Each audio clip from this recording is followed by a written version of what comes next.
Maussan Televisión presenta.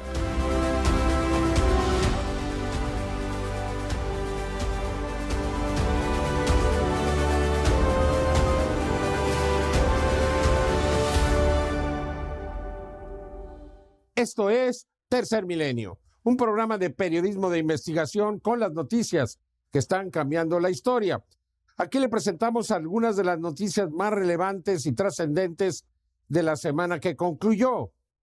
Una de ellas, sin duda, fue la presentación de un documental de Jesse Michaels, de hecho un reportaje de investigación, donde analizó perfectamente el caso de los seres pteridáctilos de Nazca, de las momias de Nazca. Y los comentarios que ha tenido son extraordinarios. Realmente esperamos que este documento cambie la visión de los medios de comunicación y de la sociedad de los Estados Unidos ante un descubrimiento histórico. Considere eso, que este descubrimiento nos dice que posiblemente seres de otros mundos estuvieron aquí hace más de 1000 años y que podrían haber participado con las antiguas civilizaciones. Algunos otros consideran que pueden ser seres intraterrestres que vienen de otras partes.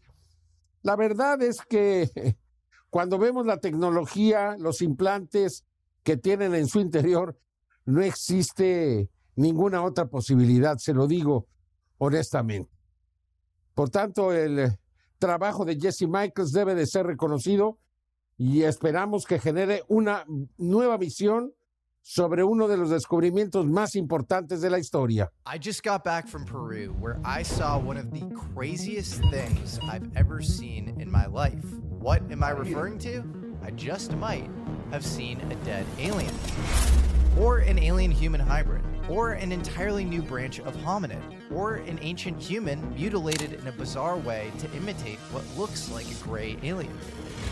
I'm of course talking about these ancient Peruvian tridactyl, three-fingered and three-toed mummies. Alien mummies. Alien corpses. Mummified alien bodies. Is this real? Mummified aliens of Nazca, Peru. What the f is that? Oh my God. I can't wait for you to see these things because they're absolutely insane. And the facts around them and the region they were found in are just as trippy. But you're probably already thinking, Jesse, these were already proven to be a complete hoax. Why are you platforming this ridiculous topic? To you, I urge you to earnestly contend with these mind-bending facts. Top forensic experts in Peru, Mexico, and the United States have all investigated these bodies. After thorough investigation, they all think that these beings were probably once alive. They even looked for deliberate mutilation of the fingers and toes, which they found no evidence of. There's data to show that some of these bodies can be interpreted to be perhaps living organisms. It's not that they cut off one finger or the other finger. The bodies are real. You don't think they were constructed at all? No, it would be very difficult. You need to be the best surgeon in the world to do that in Replicate. Catastrophic disclosure is happening in Latin America. Thanks to our amazing friend, Michael Mazzola, who's coming out with an epic documentary on the mummies later this summer. That documentary is going to be called This Is Not a Hoax. And please pre-order his book, Catastrophic Disclosure, which I am linking in the description. We got a front row seat to this entire thing. We were able to go to Peru and see 3 of the most interesting tridactyl beings, Montserrat, Sebastian, and Santiago. One of my best friends and fellow UFO freak, Amar Kandil from the massive and very inspirational YouTube channel Yes Theory, decided to join me on this trip. There's a mutation in one of those genes that could cause changes in digit development. It has a fetus inside the body. Oh my God. And the hand and the feet of these fetus are also tridactyl. Never in the 8 years I've been researching have I mentioned or said the word extraterrestrial. Never. We are talking about humanoid species. Just from an anthropology perspective, that should be the most fascinating thing. Graphic evidence of tridactyly exists all over planet Earth. Everything came from a single place. This name comes from the word in the Nazca language, laboratory where cloning and hybridization were done. These bodies connect with technology. But if I want to use the technology for reverse engineering, then I prefer to hide the bodies and use it for war, right? We have caught the Peruvian government and Ministry of Culture in multiple instances of bad faith acting around this case. For some reason, they don't want this case to see the light of day. I put a lawsuit against them for $300 million. I repeat, that one is fake. I'm doing something real and important, and I'm not a liar. Maybe we can solve this mystery once and for all.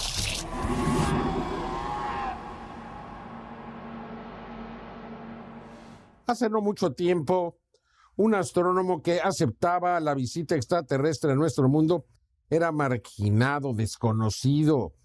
Su carrera terminaba, ya no era considerado serio, simplemente por decir la verdad, como se está demostrando ahora.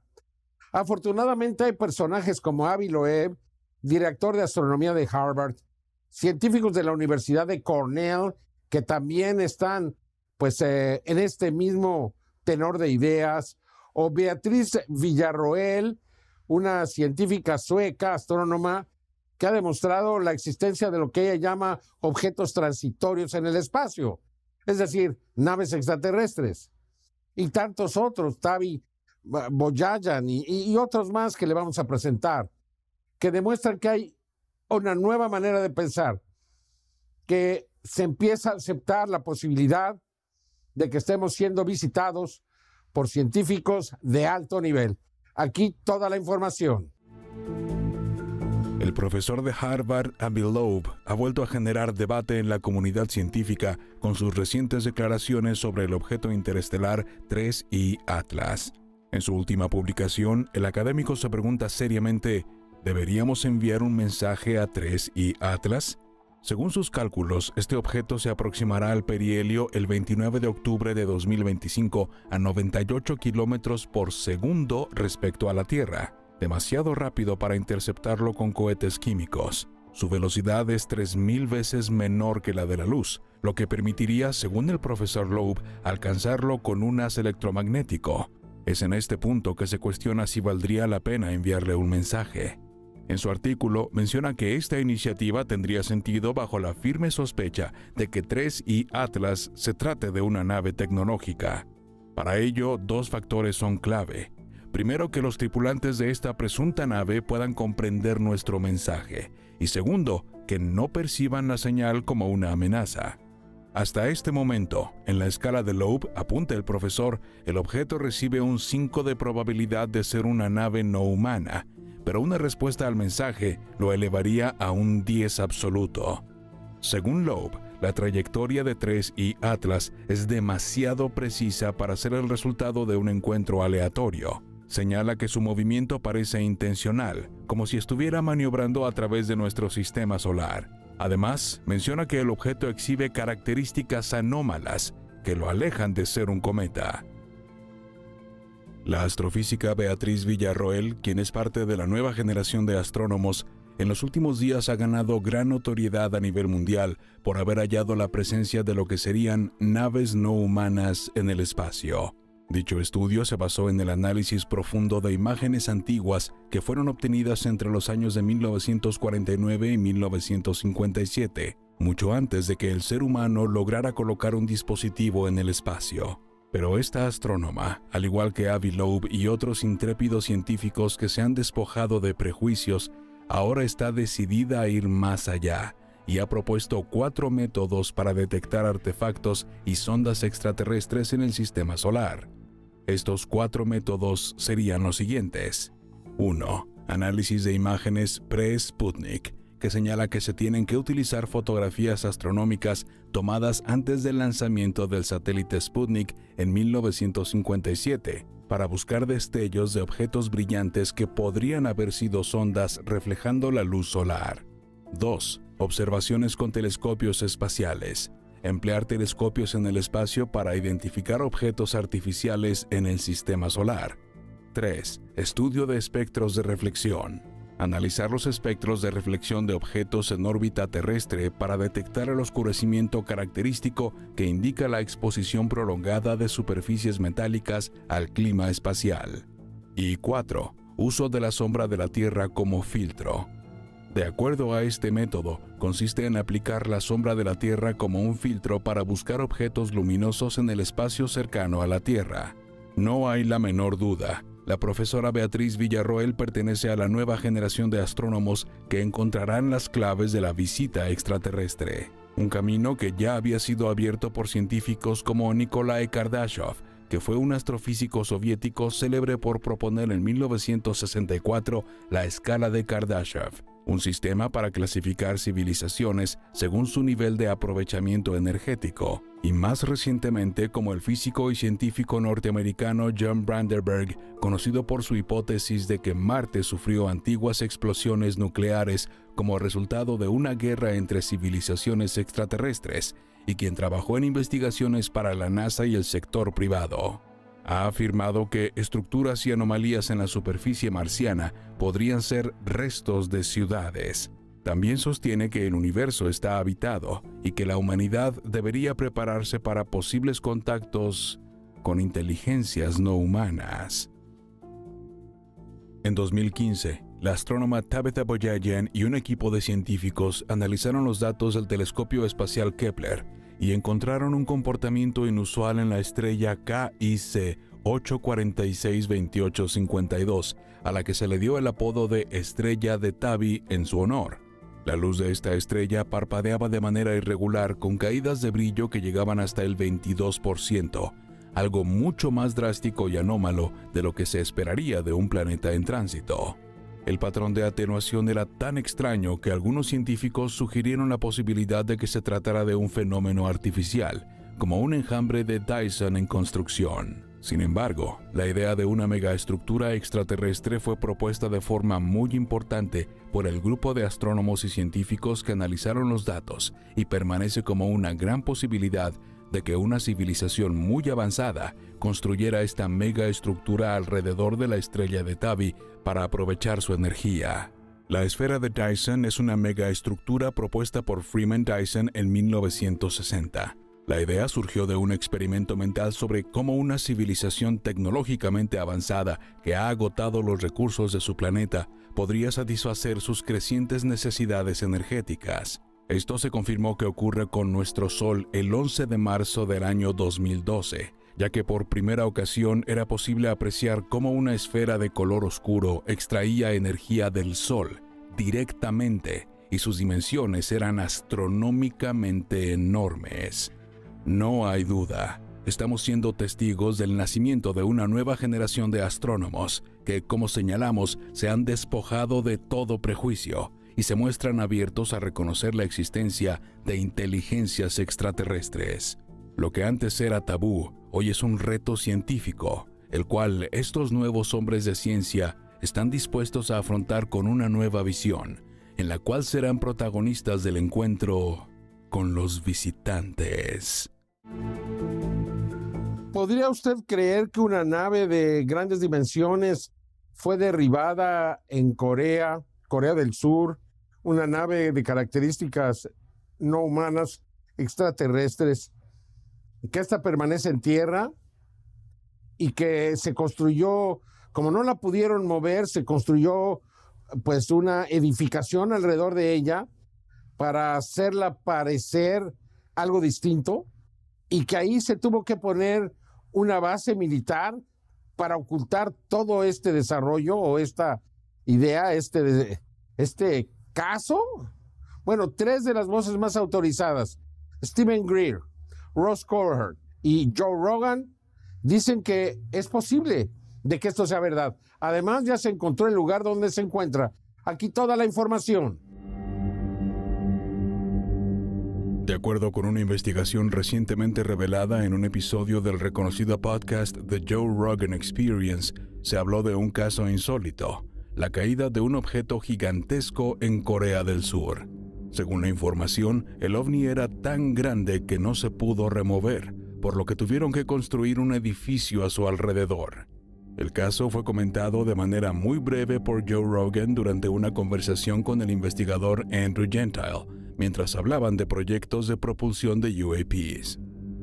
¿Quieres empezar a hablar de sistemas de propulsión gravitacional que el gobierno ha estado ocultando y que son programas de ingeniería inversa? Tienen ovnis estrellados y hay uno de ellos que mide solo unos 30 metros, pero cuando entras es el tamaño de un campo de fútbol, como TARDIS. Sí, o el de Corea, que es tan grande que tuvieron que construir un edificio a su alrededor porque no podían moverlo. ¿Cierto? Quiero saber qué es. Igual. Aunque el comentario fue breve, resultó lo suficientemente intrigante como para generar gran interés entre destacados investigadores alrededor del mundo, quienes realizaron diversas declaraciones al respecto. Uno de los primeros comentarios vino del investigador Stephen Greer, quien confirmó que cerca de Seúl, en Corea del Sur, se había excavado profundamente en el interior de una montaña para ocultar un artefacto de origen no humano. Según Greer, la estructura natural de la montaña fue utilizada como camuflaje, mientras que las instalaciones internas servían para estudiar el objeto lejos de miradas indiscretas. Intentaron con una instalación en las afueras de Seúl, Corea del Sur, donde había un enorme vehículo extraterrestre que habían derribado, aparentemente con algún tipo de sistema de trabajo electrónico que estaba Tuvieron que excavar una gran parte de la montaña solo para contener este objeto porque era demasiado grande para moverlo a cualquier otro sitio y todavía está allí. El periodista australiano Ross Coulthard, reconocido por su trabajo en temas de defensa y fenómenos anómalos, aseguró en entrevista para el podcast Project Unity que según sus fuentes, la historia era real. Coulthard detalló que la nave era tan monumental que ni siquiera las máquinas más avanzadas podían extraerla, por lo que decidieron cubrirla construyendo un edificio encima para sellar su presencia del mundo exterior.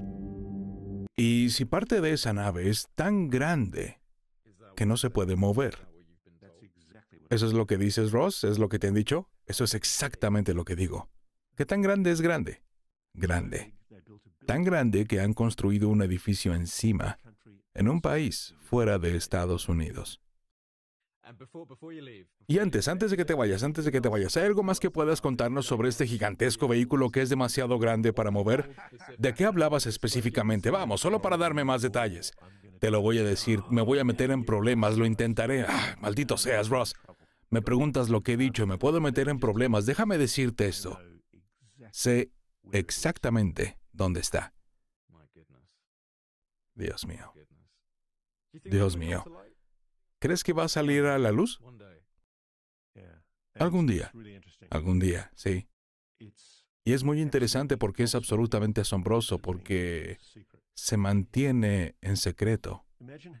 El periodista Ross Coulthard asegura conocer su ubicación, pero se negó a revelarla. Sin embargo, múltiples fuentes señalan a la ciudad de Anyang, en Corea del Sur, como el lugar donde presuntamente se encontraría la nave. De acuerdo con la información disponible, el complejo se ubicaría en la zona montañosa que rodea la ciudad, en el punto conocido como Anyang Aviation Radio Beacon, una estación de navegación aérea construida décadas atrás. Bajo su estructura, según las fuentes, yacen los restos de un ovni de proporciones colosales. La historia relata que durante excavaciones arqueológicas en la región en los años 50, los expertos encontraron una estructura metálica tan enorme que resultaba imposible trasladarla. Para proteger y ocultar el hallazgo, se levantó la construcción sobre él, que décadas más tarde se convertiría en la mencionada estación. Numerosos analistas e investigadores han logrado ubicar mediante el estudio de imágenes satelitales la zona donde se encuentra Anyang Aviation Radio Beacon, una instalación crucial para la navegación aérea. La estación emite señales de radio que permiten a las aeronaves determinar su rumbo y posición con precisión, incluso en condiciones adversas o en zonas montañosas. Se encuentra ubicada a unos 274 metros sobre el nivel del mar.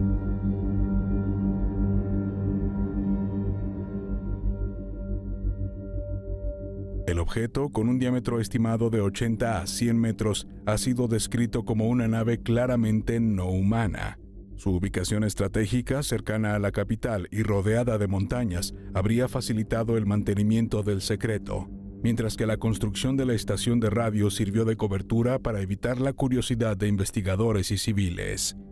Ha llamado la atención la forma circular del complejo, que es fuertemente vigilado.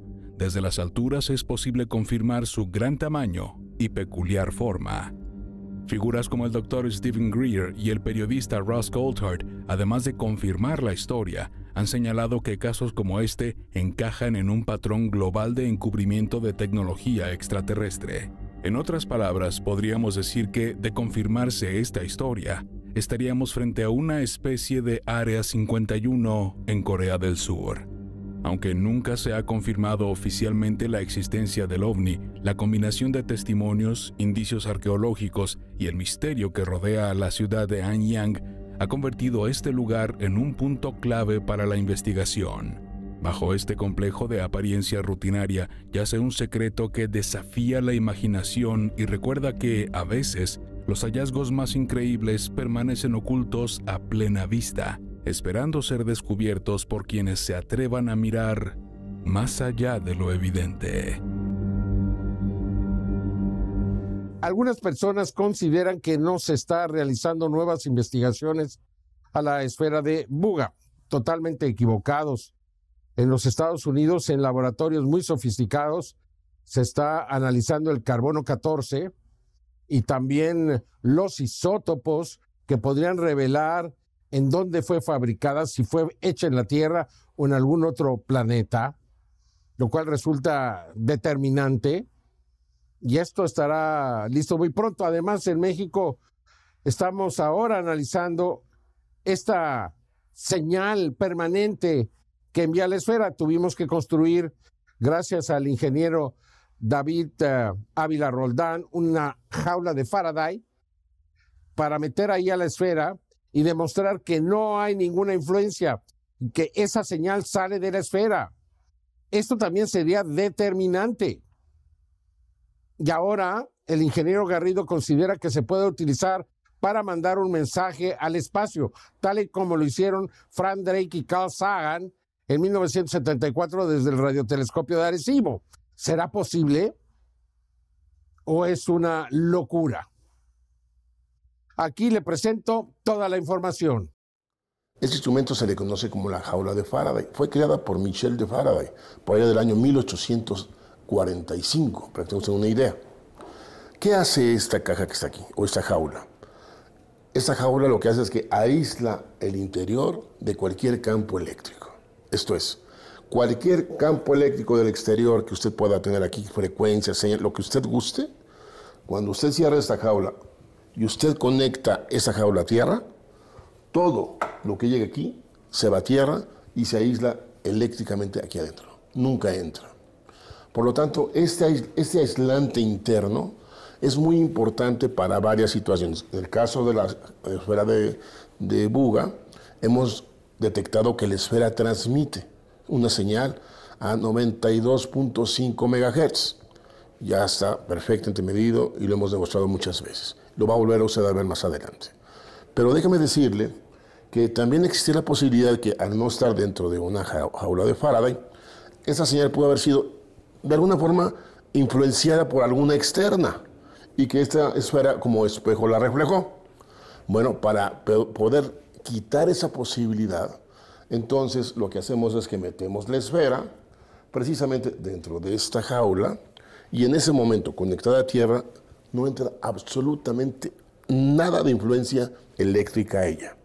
Por lo tanto, si la esfera aún sigue transmitiendo, teniendo cerrada la jaula, es garantía absoluta de que es la esfera quien transmite y bajo ninguna influencia externa.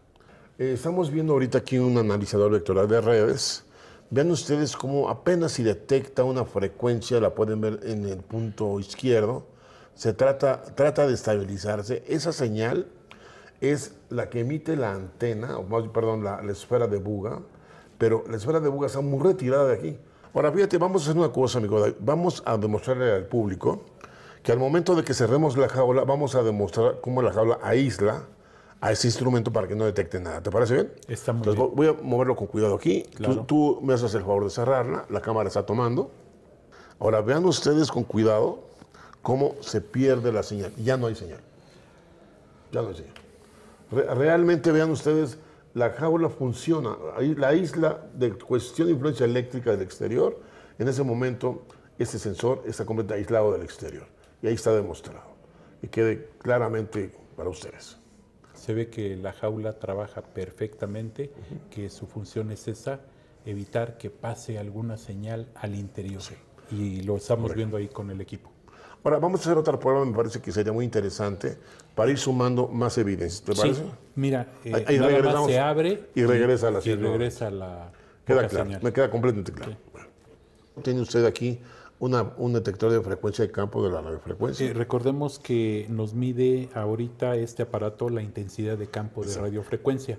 Como es muy baja la potencia, por eso no tenemos ahorita respuesta del equipo. Menos 60, menos 70 decibeles, algo así, ¿no? Exactamente. Ahora vamos ahora a transmitir algo cercano, que es el radiotransmisor, para que usted vea la diferencia del que va a marcar el analizador de vectores de redes y el que detecta la intensidad del campo de frecuencia. Por favor, mi querido David, tú mandas. Bien, aquí en el radio tengo una frecuencia programada de 145.61 MHz. Lo voy a activar. Obsérvese cómo registró el 100% y ahora este analizador, vea usted, cambió la frecuencia y está marcando exactamente la del radio. Con eso demostramos que estos aparatos están detectando y además miden la frecuencia que transmite evidentemente un equipo. Eso es muy importante que usted lo vea. ¿Por qué? Porque nos vamos a acercar esto a la esfera de Buga para que vea la reacción. Así es, con esto se demuestra que los equipos están haciendo su función correctamente. Ahora vamos a acercar el teléfono con un mantra que está aquí cantándose, está grabado. Lo vamos a tener aquí presente enfrente de los equipos. Por favor, mi querido David, si eres tan amable. Claro. Y vean ustedes que no hay marca de ninguna frecuencia adicional y no hay alteración tampoco de la intensidad de campo de la frecuencia. Y está encendido el teléfono. O sea, el teléfono no influye, ni mi voz ni el sonido influyen en los equipos. Que quede claro. Porque vamos ahorita a meter estos dos con el teléfono y la esfera para ver cómo reacciona la esfera. Ahora sí vamos a ver qué es la esfera la que está transmitiendo y lo vamos a medir. Creo que no habría duda alguna, David. No, sin lugar a duda. Todo está muy claro que no hay influencia acerca del teléfono a esta distancia que lo tenemos. Muy bien.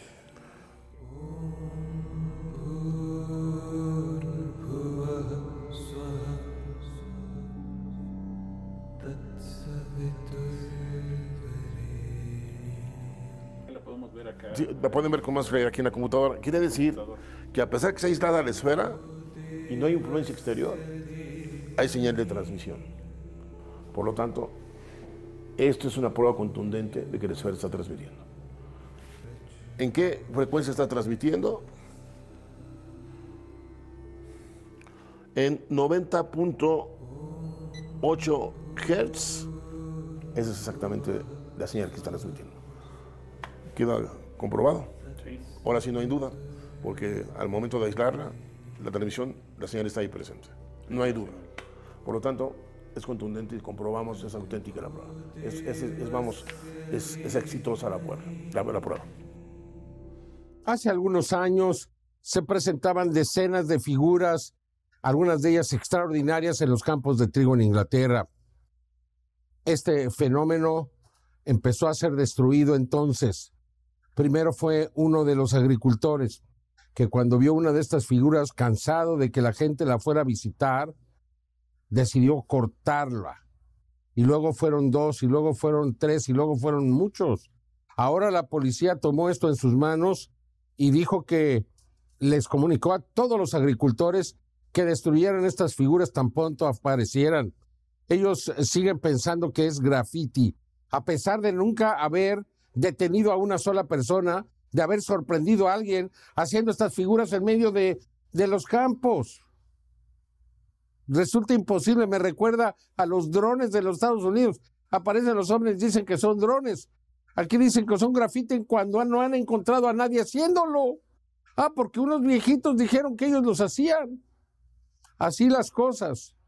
Y así está muriendo este fenómeno. Este año, solo 9 figuras, algunas de ellas bellas, Nada extraordinario ni espectacular, como otros años. Ningún tipo de mensaje. Realmente creo que estamos en la crónica de una muerte anunciada. Desafortunadamente este fenómeno pronto, quizás nunca deje de aparecer una u otra figura, pero ya no es lo que era hace muy poco tiempo. Es una lástima porque acabamos así con un camino, un medio para establecer comunicación con otras inteligencias. Nunca lo pudimos entender. Toda la información. El condado de Wiltshire en el Reino Unido es célebre por ser uno de los puntos geográficos donde se manifiestan complejas figuras en los campos de cultivo. Analistas e investigadores consideran ajenas a nuestro mundo. En julio de 2025, la policía de Wiltshire emitió un comunicado solicitando a la población denunciar la aparición de estas figuras, advirtiendo que su creación sin permiso del propietario constituye un delito de daño criminal, incluyendo la entrada no autorizada a propiedad privada y uso ilegal de drones. Como resultado, las pocas formaciones reportadas este año fueron rápidamente podadas por agricultores, lo que ha llevado a pensar que este fenómeno está entrando en una etapa terminal. La situación era muy distinta hace 24 años, cuando la manifestación de estas formaciones vivía su auge y los reportes se contaban por decenas. Uno de los casos más intrigantes ocurrió el 21 de agosto de 2001 en un campo de trigo de Hampshire junto al radiotelescopio de Chilbolton, operado y custodiado por militares, donde aparecieron dos impresionantes formaciones.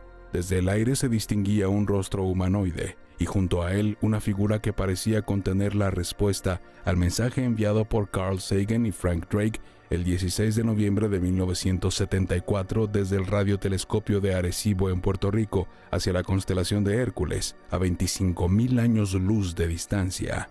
El mensaje original, codificado en código binario, describía la ubicación de la Tierra en el sistema solar, principios básicos de matemáticas y ciencias, nuestro genoma, estatura, número de habitantes y una representación del radiotelescopio emisor. Se calculaba que una respuesta tardaría hasta 50,000 años en llegar. Sin embargo, en 2001 apareció esta formación ordenada como el mensaje original y también escrita en código binario. Los autores no humanos de esta respuesta indicaron que su sistema decimal era similar al nuestro. Compartían los mismos elementos esenciales para la vida: hidrógeno, nitrógeno, oxígeno, fósforo y carbono, pero de manera insólita sumaban el silicio 14.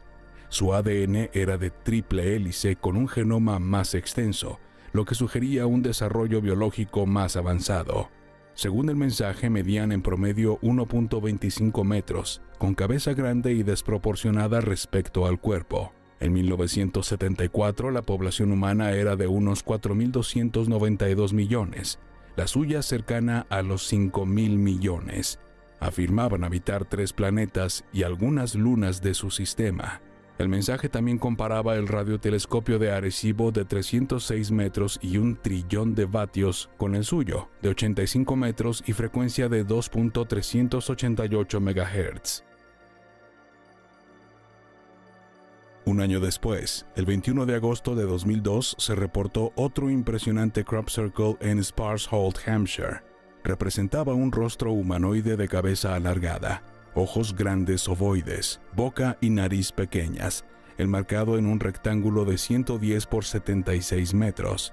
En una mano sostenía un disco con un grabado, posteriormente descifrado como: cuidado con los portadores de falsos presentes y sus promesas rotas.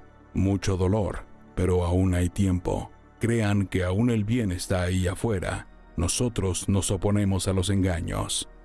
Uno de los periodos más intrigantes y fascinantes en el desarrollo de la manifestación de los mensajes en los campos de cultivo de Inglaterra fue el documentado entre los años 2004 y 2006, que relacionaba claramente a la cultura maya, famosa por su profundo conocimiento de la astronomía y los calendarios precisos.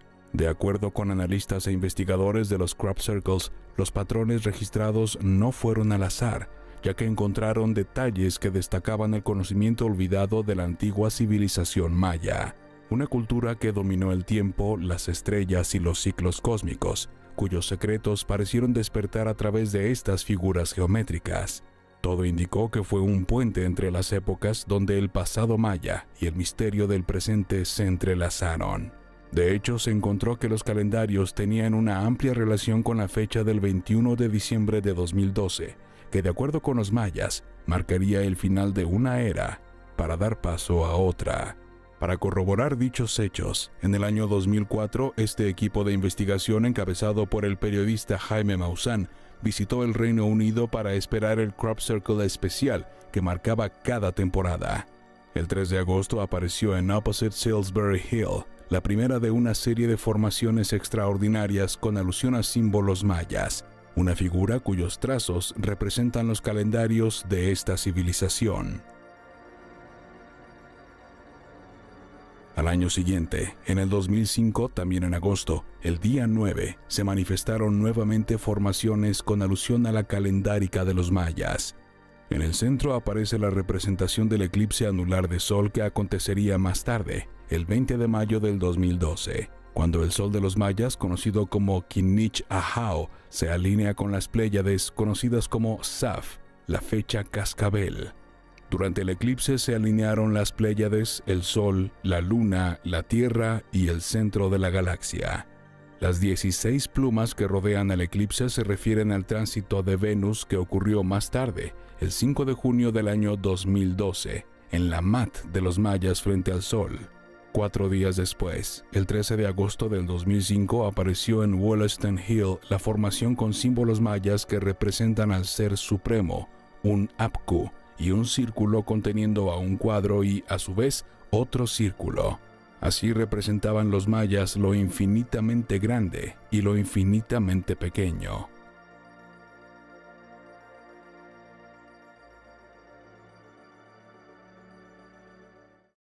Para varios expertos, estos eventos constituían una oportunidad única para iniciar un diálogo con inteligencias de otros mundos. Cada semana aquí en este espacio le presentamos los avistamientos más destacados de la última semana. Siempre hay algunos en algún lugar del mundo que llaman la atención. Algunos son verdaderamente extraordinarios, como siempre. Aquí se los presento.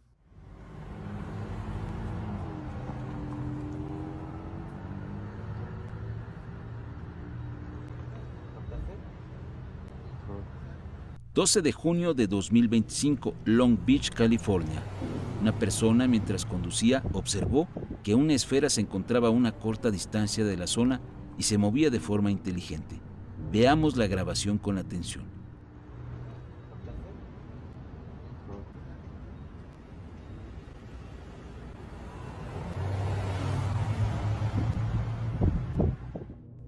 Al reducir la velocidad de las imágenes podemos apreciar con mayor claridad a la esfera. En el acercamiento se aprecia perfectamente. Un avistamiento notable de una esfera que al parecer se encontraba cerca de la zona habitada, observando lo que estaba ocurriendo.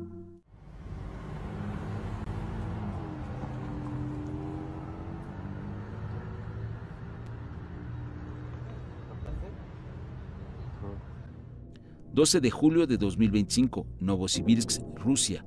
Una persona observó cómo una esfera se desplazaba lentamente sobre la ciudad. Veamos con atención.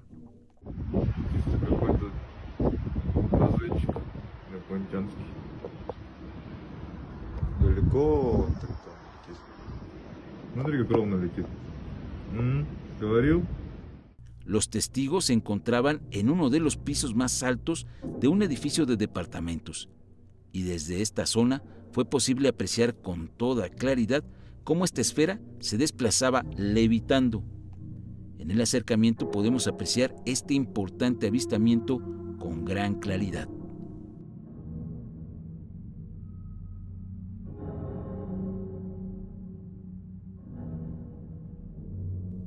...10 de agosto de 2025, Fred Dursten, a bordo de una aeronave, al momento de sobrevolar la ciudad de Nueva York, a través de la ventanilla de la aeronave, logró registrar cómo un objeto se desplazaba cerca de la trayectoria del avión. En el acercamiento se aprecia que se trata de una estructura de dimensiones considerables y al parecer se encontraba al mismo nivel que la aeronave y muy cerca. Un avistamiento notable. El 14 de agosto de 2025, en el volcán Etna, por medio de una cámara de monitoreo volcánico, se registró cómo un objeto en forma de cilindro luminoso entró directamente en el cráter del volcán. Veamos con atención. Contrastando las imágenes y reduciendo la velocidad, podemos apreciar cómo se presentó este importante suceso. En el acercamiento se aprecia claramente lo que está ocurriendo. Congelamos un segmento de la grabación y lo podemos ver con toda claridad. Se trata de un enorme cilindro.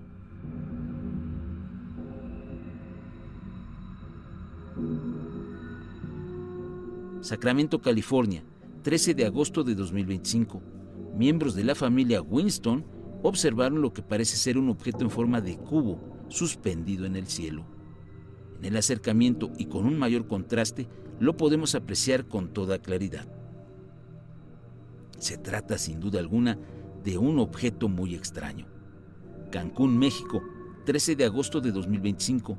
Un grupo de trabajadores se sorprendieron debido a la presencia de una extraña estructura, la cual se encontraba completamente estática en el cielo, pero parecía ser un objeto de dimensiones considerables que trataba de simular ser una nube, pero en realidad es un objeto que está rodeado de vapor. Veamos con atención. Estamos ante una nueva evidencia que muestra a uno de los llamados ovnis nube, o nubes que parecen ovnis. Una evidencia extraordinaria de un tipo de tecnología, la cual no parece ser de este mundo.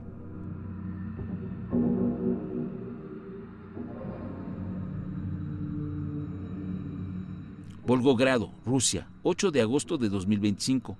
Un grupo de personas en la noche lograron apreciar a la distancia una estructura, al parecer de forma discoidal, la cual se encontraba suspendida a una corta distancia del terreno.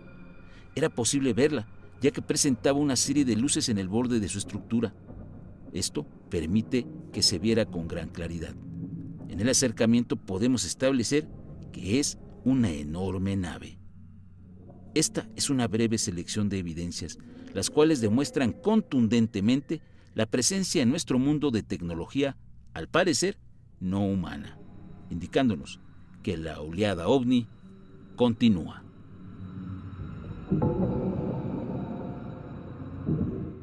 Pues esta fue una recolección de los temas más relevantes de la semana que termina, y aquí le continuaremos presentando la actualidad de este fenómeno. Sin duda alguna el más importante de nuestros tiempos, uno que podría cambiar a toda la humanidad, tal y como lo dice ahora Avi Loeb, retomando el mensaje del señor Ronald Reagan. ¿No sería cierto si una de estas naves bajara que toda la humanidad se uniría? Creo que esa es nuestra única posibilidad en estos tiempos tan difíciles. Muchas gracias por acompañarnos. Yo lo espero en la siguiente emisión de Tercer Milenio. Hasta entonces. Maussan Televisión presentó